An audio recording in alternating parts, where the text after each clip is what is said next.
유엔이 유엔 인권이사회 북한 내 책임규명 증진 보고서를 공개했습니다.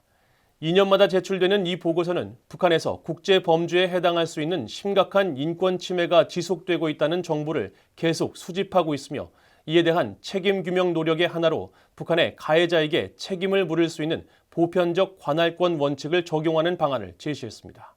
박동정 기자가 보도합니다. 유엔 인권최고대표사무소가 최근 유엔 인권이사회에 제출한 뒤 16일 공개한 북한 내 책임규명 증진 보고서입니다.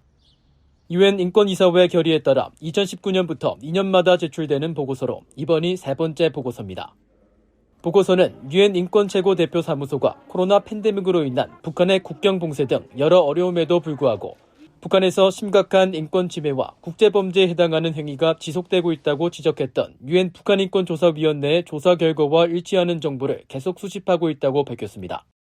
그러면서 유엔 인권기구는 이런 심각한 인권 침해에 대한 정보를 계속 수집하고 분석해 보존하고 있으며 피해자와 목격자 등 517명에 대한 면담 기록과 시민사회 단체들로부터 입수한 원문 정보, 보고서, 지도, 법원 문서, 영상, 오디오 녹취록 등을 자체 보존소에 저장하고 있다고 설명했습니다.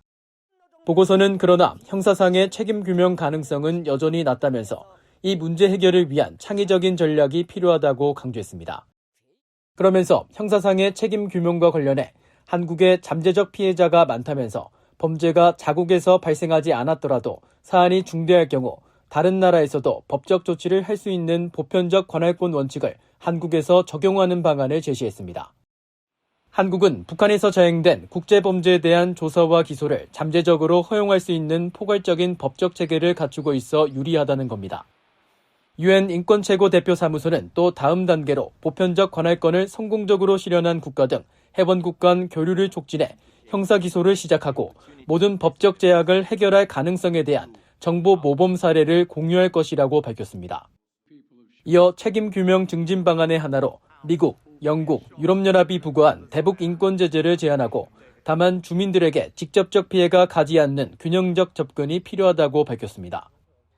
한편 유엔 인권최고대표사무소는 보고서 권고문에서 북한 정부의 반인도 범죄 또는 다른 국제범죄에 해당할 수 있는 심각한 인권 침해를 인정하고 책임 추궁 등 이를 끝내기 위한 즉각적인 조치를 취해야 한다고 권고했습니다. 유엔 회원국들에는 유엔 안보리의 국제형사재판소 회부나 특별국제재판소 설치 혹은 다른 비슷한 메커니즘 등 국제적 차원에서 북한의 심각한 인권 침해 책임자들에 대한 책임 규명을 확실히 하기 위한 추가 조치를 취해야 한다고 권고했습니다. 유엔 인권이사회는 오는 27일 개막하는 52차 정기회의에서 북한 인권 상황에 관한 보고회를 개최하고 유럽연합은 이를 토대로 북한의 중대한 인권 상황을 규탄하고 개선을 촉구하는 북한 인권 결의안을 다시 제출할 예정입니다. VOA 뉴스 박동정입니다.